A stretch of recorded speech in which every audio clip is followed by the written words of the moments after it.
अस्सलाम वालेकुम जनाब, कैसे हैं आप सबका वेलकम है आपके अपने चैनल में जिसका नाम है पैशन एंड प्रोफेशन। बहुत ज़्यादा रिक्वेस्ट आ रही थी कि आप हमें 1 पाउंड चॉकलेट केक की रेसिपी शेयर करें, वो भी वेट स्केल के बगैर। तो आज मैं आपको मेजरिंग कप के साथ जो है 1 पाउंड चॉकलेट केक की रेसिपी बनाना सिखाऊंगी।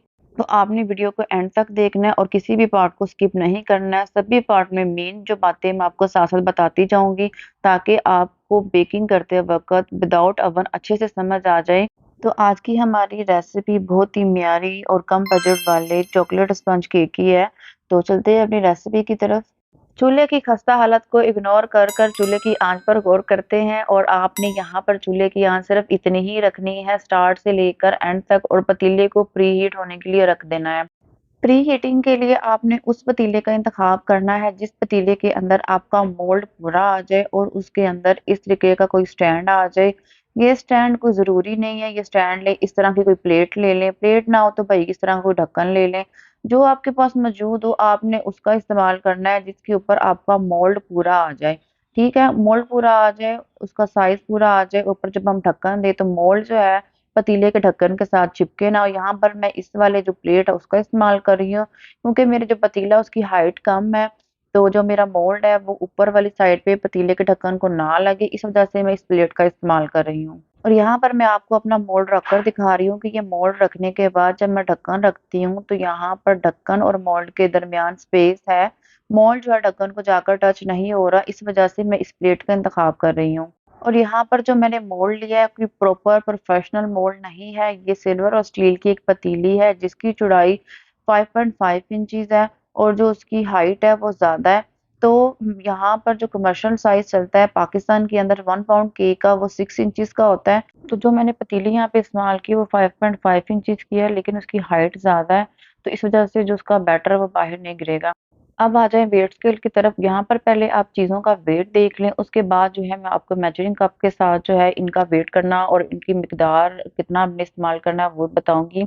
यहाँ पर सबसे पहले जो मैदा है उसका वेट कर रही हूँ। यहाँ पर मैदा जो है मैं 62 ग्राम्स का इस्तेमाल करूंगी। 62 ग्राम से 1-2 ग्राम ऊपर नीचे हो सकता है, 63, 64, 65 तक आप मैदा इस्तेमाल कर सकते हैं। 1 पाउंड चॉकलेट स्पंज के लिए आपने 75 ग्राम जो है मैदा और चोको पाउडर लेना है, यानी कि आपने मैदा और चोको पाउडर जो है 75 ग्राम के अंदर अंदर ही लेना है या 75 ग्राम तक ही लेना है। 1-2 ग्राम ऊपर नीचे हो सकते हैं लेकिन इसका जो स्टैंडर्ड साइज है मैदा और चोको पाउडर का वो 75 ग्राम ही है। यानी इजी जबान के अंदर मैं आपको बताऊं तो 1 पाउंड चॉकलेट केक के लिए यहाँ पर मैं 62 ग्राम मैदे का इस्तेमाल करूंगी और 13 ग्राम यहाँ पर मैं कोका पाउडर का इस्तेमाल करूंगी। इन दोनों को जब हम कंबाइन करेंगे तो 75 ग्राम हमारे पास वेट आएगा। तो आपने 75 ग्राम ही इसका वेट लेना, 1-2 ग्राम ऊपर नीचे कर ले लेकिन आपके माइंड में इसका जो वेट स्केल है वो 75 ग्राम ही होना चाहिए कि आपने 75 ग्राम जो है मैदा और चोको पाउडर को कंबाइन लेना है। जिस रेशियो के साथ मैंने आपको मैदे और चोको पाउडर का कॉम्बिनेशन बताया है आपने इसी को फॉलो करना है, कुछ ऊपर नीचे नहीं करना है। अगर आप चोको पाउडर का इस्तेमाल ज्यादा करेंगे तो आपका जो बैटर है वो हार्ड हो जाएगा, केक भी आपका बहुत हार्ड बनेगा, कड़वा भी हो सकता है। तो आपने इसी रेशियो को फॉलो करना है। आप चाहें तो 60 ग्राम जो है मैदा भी ले सकते हैं और 15 ग्राम जो है यहाँ पर चोको पाउडर का भी इस्तेमाल कर सकते हैं ये, लेकिन इससे ज्यादा आपने जो कोका पाउडर या चोको पाउडर है उसको इस्तेमाल नहीं करना। अब 1 टीस्पून जो है हम यहाँ पर बेकिंग पाउडर का इस्तेमाल करेंगे। आप रैंडमली घर पे छोटा सा स्पून जो भी मौजूद हो वो 1 टीस्पून कर कर चॉकलेट केक के अंदर जब आप बेकिंग पाउडर का इस्तेमाल करते हैं तब आपने इसके अंदर half tea spoon baking soda का भी लाजमी इस्तेमाल करना है। चॉकलेट केक के अंदर बेकिंग पाउडर जो है खुद से केक को राइज नहीं कर पाता, इस वजह से चॉकलेट केक के अंदर बेकिंग सोडा का इस्तेमाल किया जाता है।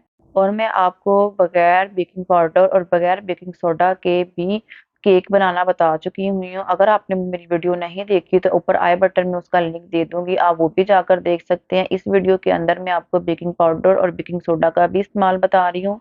अब इन सारे इंग्रेडिएंट्स को हम अच्छे से मिक्स कर लेंगे। आपने मिक्स लाजमी करना है ताकि जो हमारा बेकिंग पाउडर और बेकिंग सोडा है सारे इंग्रेडिएंट के अंदर अच्छे से जो है मिक्स हो जाए। तो आपने इस स्टेप को लाजमी करना है। अब आ जाए अगले स्टेप की तरफ। यहाँ पर मैंने बाउल में 3 अंडे डाल लिए हुए हैं, सिर्फ और सिर्फ 3 अंडे हैं। और थोड़ा-सा मैं यहाँ पे वनीला एसेंस इस्तेमाल करूँगी। वनीला एसेंस जो होता है वो ऑप्शनल होता है, अगर आपको अंडे की स्मेल नहीं पसंद है तो आप इसके कुछ ड्रॉप्स डाल दें। मैं आगे भी आप लोगों को बता चुकी हूँ, इसका बेकिंग के ऊपर कोई भी इफ़ेक्ट नहीं होता। और 75 ग्राम चीनी का वेट कर हम अंडों के अंदर शामिल कर देंगे। अब बीटर की हेल्प से मैं चीनी को अच्छे से बीट कर लूँगी। आप चाहें तो यहाँ पर पीसी हुई चीनी का भी इस्तेमाल कर सकते हैं, लेकिन आपने पहले चीनी का वेट कर लेना है, उसके बाद ही आपने चीनी को पीसना है। पहले चीनी का वेट करना है, फिर बाद में आपने चीनी को पीसना है, क्योंकि जब चीनी पिस जाती है तो ये अपना हजम चेंज कर लेती है। तो आपने पहले वेट करना है, फिर जो है चीनी को पीस लेना है, पीसने के बाद इसमें शामिल कर देना है। ओवरऑल जिनके पास बीटर है उनको चीनी को पीसने की कोई ज़रूरत नहीं है, और जिनके पास बीटर नहीं है वो हैंड विस्कर का भी इस्तेमाल कर सकते हैं। हैंड मिक्सर से भी चीनी अच्छे से मेल्ट हो जाती है, बट टाइम ज़्यादा लग जाता है। यहाँ पर भी एक नोट आप तैयार कर लें कि जितना अच्छे तरीके के साथ आप अंडों को बीट करेंगे, उसकी झाग बनाएँगे, उसकी फ़ॉर्म बनाएँगे, उतना ही अच्छा आपका जो केक है वो बेक होगा, उतना ही आपका केक सॉफ्ट होगा, स्पॉन्जी होगा। आप चाहे तो इलेक्ट्रिक बीटर का इस्तेमाल करिए, हैंड विक्स का इस्तेमाल करें, जिसका चाहे आप इस्तेमाल करें, लेकिन आपने अंडों को फ़ोमी शेप में लाज़मी लेकर आना। इससे जो है आपका जो केक है बहुत अच्छे तरीके के साथ बेक होगा, देखने में और खाने में भी बहुत मज़ेदार होगा।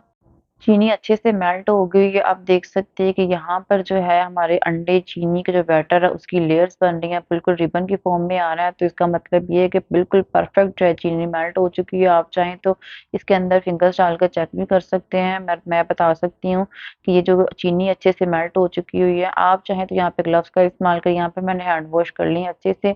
और अब थोड़ा-थोड़ा करके ड्राई इंग्रेडिएंट्स जो है हम अंडों के अंदर शामिल करेंगे और अपनी फिंगर्स को इस तरीके के साथ खोल लेंगे और इनसे मिक्स करेंगे। इससे आपको ये फ़ायदा होगा, कभी भी आपके केक के अंदर लम्प्स नहीं बनेंगे। अगर चीनी के कुछ ज़र्रात रहते होंगे तो आपको पता होगा कि मेरे जो चीनी अच्छे से अभी मेल्ट नहीं हुई है, मैं इसको अभी और बीट करूँ। चाहे आप किसी भी मशीन का इस्तेमाल करें, चाहे मशीन का इस्तेमाल ना करें, तो आपको मैं यही सजेस्ट करूँगी आप फिंगर्स का इस्तेमाल करें। देखें, हम आटा भी तो फिंगर्स के साथ ही गूँथते हैं ना, तो आप फिंगर्स का इस्तेमाल करें। आप यकीन जानें आपका केक बहुत मज़े का बनेगा और आप प्रोफ़ेशनली जो है केक को बेक करने लग जाएँगे और केक तैयार करने लग जाएँगे। यहाँ से मैं फिंगर्स का इस्तेमाल करके अच्छे से जो है इसको मिक्स कर लूँगी। ओवर मिक्स नहीं करना आपने, बस इसी तरीके के साथ अच्छे से इसको मिक्स कर लेना है। एक अब जो मोल्ड हमने पहले से प्रिपेयर करके रखा हुआ था, उसके अंदर इस सारे मिक्सर को आपने डाल देना है, फ़ौरन से आपने डालना है। बैटर को मिक्स करके छोड़ नहीं देना। आपको पता है हमने इसके अंदर बेकिंग पाउडर, बेकिंग सोडा का इस्तेमाल किया हुआ है। उनके रिएक्ट करने से पहले आपने इसको प्रीहीट हुए पतीले के अंदर इंस्टॉल करना है। थोड़ा-सा मोल्ड को डैब-डैब कर लें, ताकि अगर किसी कोने में हमारा बैटर नहीं गया तो वहाँ पर भी चले जाएँ। अब हम आगे अपने प्रीहीट हुए पतीले की तरफ, तो आपने फ़ौरन से ढक्कन को उठाना है और पतीले को अंदर इंस्टॉल करने के बाद ढक्कन ऊपर दे देना है। इसकी हीट आपने बाहर नहीं निकलने देनी है। और अब हम इसको तकरीबन आधे घंटे के लिए इसको बेक होने देंगे। आधे घंटे के बाद हम इसको चेक करेंगे। तो आप देख सकते हैं आधा घंटा हमारा गुज़र चुका हुआ है। अब आधे घंटे के बाद हम देखते हैं हमारे पास क्या रिज़ल्ट आया है।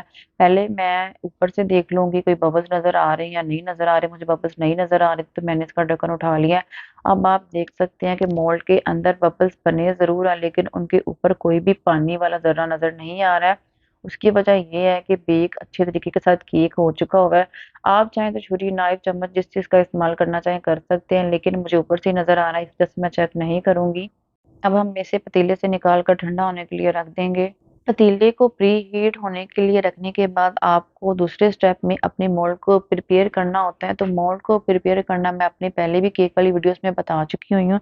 इस वजह से मैंने इस वीडियो में स्किप करने की कोशिश कर रही थी, क्योंकि वीडियो लेंथी हो जाती है। लेकिन फिर मैंने सोचा आपको इसी वीडियो के अंदर दोबारा से बता देती हूँ कि चॉकलेट केक के लिए आपने मोल्ड को किस तरीके से प्रिपेयर करना है। यहाँ पर एक ब्राउन पेपर है। आपको पता है इस तरह के खाकी कागज़ ईज़िली मिल जाते हैं, जिसके अंदर आप कोई भी सामान लेकर आते हैं तो उनको ज़ाया ना करें। मैं यहाँ पर इस तरीके के साथ उसकी जो पैकिंग हुई है उसको खोल ली। खोलने के बाद अपने मोल्ड जो है उसको ऊपर रखूँगी और जो नीचे नीचे वाली जो उसकी सतह है उसको राउंड में उसके ऊपर निशान लगा लूँगी पेंसिल की हेल्प से।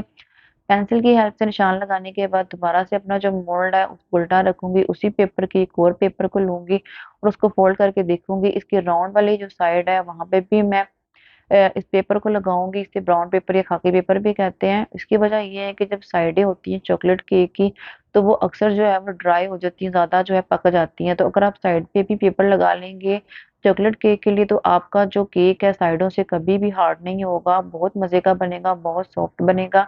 तो आप जब चॉकलेट केक बनाएँ तो नीचे तो आप बटर पेपर लाज़मी लगाएँ, लेकिन आप अपने केक को साइडों से ज़्यादा पकने के बचाने के लिए साइडों पर भी ब्राउन पेपर, बटर पेपर का इस्तेमाल करें।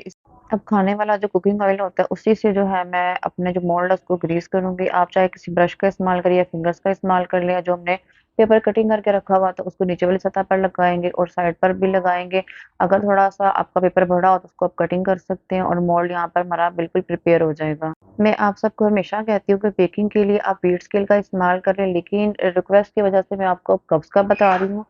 75 ग्राम चीनी के लिए आपने 1/3 कप जिस पे लिखा हो या 80 ml जिस कप पे लिखा हो उसका इस्तेमाल करना। इसके अंदर 75 ग्राम ही चीनी आएगी और मैदे के लिए आपने 1/2 या 125 ml जिस कप पे लिखा हो उस कप का इस्तेमाल करना है। इसके अंदर 60 टू 65 ग्राम ही मैदा आता है, तो आपका चॉकलेट केक के लिए मैदा परफेक्ट इसके अंदर आ जाएगा। और आपने चॉकलेट पाउडर के लिए 1/8 कप जिस कप के ऊपर लिखा हो या 30 ml जिस कप पे लिखा हो आपने उस कप का इस्तेमाल करना है। तो इसके अंदर आपका जो चोको पाउडर है इक्वली बराबर कर कर सबके लिए बिल्कुल परफेक्ट साइज निकल आएगा। और जिनके पास ये वाले स्पून हो जिनके ऊपर लिखा होता है, यहाँ पर मैंने हाफ टी स्पून जो है सबसे छोटे वाला चम्मच जो है उस पे 1/2 लिखा हुआ है उसका इस्तेमाल किया था बेकिंग सोडा के लिए। और जिसके ऊपर 1 टीस्पून लिखा हो वो जो है हमने बेकिंग पाउडर के लिए इस्तेमाल किया था। केक अब ठंडा हो गया, हम इसको मोल्ड से निकाल लेंगे। आप जब इसको मोल्ड से निकालेंगे तो ईज़िली निकल आएगा, आपको छुरी नाइफ किसी को इस्तेमाल करने की ज़रूरत ही नहीं पड़ेगी। अब जो साइड वाला पेपर है हम उतारते जाएँगे, आप देख सकते हैं जो केक है बहुत ही मज़े का और बहुत सॉफ्ट नज़र आ रहा है, कहीं से भी ये बिल्कुल हार्ड नज़र नहीं आ रहा है। तो बस सारा ऐसे इसका पेपर हम निकाल लेंगे। अब आप इसकी स्पॉन्जीनेस का जो है टेस्ट ले लिए, साइडें भी आपको क्लियरली नज़र आ रही कि बिल्कुल क्लियर है, सॉफ्ट है। अंदर से भी आप चेक कर सकते कि केक अंदर से भी बहुत अच्छे से बेक हुआ हुआ है। इसकी मैंने फ्रॉस्टिंग भी कर ली थी, अंदर से भी मैं आपको इसकी लेयर्स दिखा देती हूँ कि क्रीम लगाने के बाद भी इसकी अंदर वाला टेक्सचर कहीं से भी खराब नहीं लग रहा था, बहुत मज़े का और बहुत सॉफ्ट बना हुआ था। मैं आपको स्टेप बाय स्टेप जो है डिटेल वीडियो के साथ जो है चॉकलेट केक की फ्रॉस्टिंग का बताऊँगी, उसके ऊपर क्रीम लगाना बताऊँगी। तब तक के लिए वीडियो को देखते रहें। अगर वीडियो अच्छी लगी हो तो प्लीज़ वीडियो को लाइक करें, दोस्तों के साथ शेयर करें, चैनल पर नए हो चैनल को सब्सक्राइब करके बेल के ऑल नोटिफिकेशन पर क्लिक करें। खुश रहें और दूसरों को भी खुश रखें, दुआओं में याद रखें। जी, अल्लाह हाफ़िज़।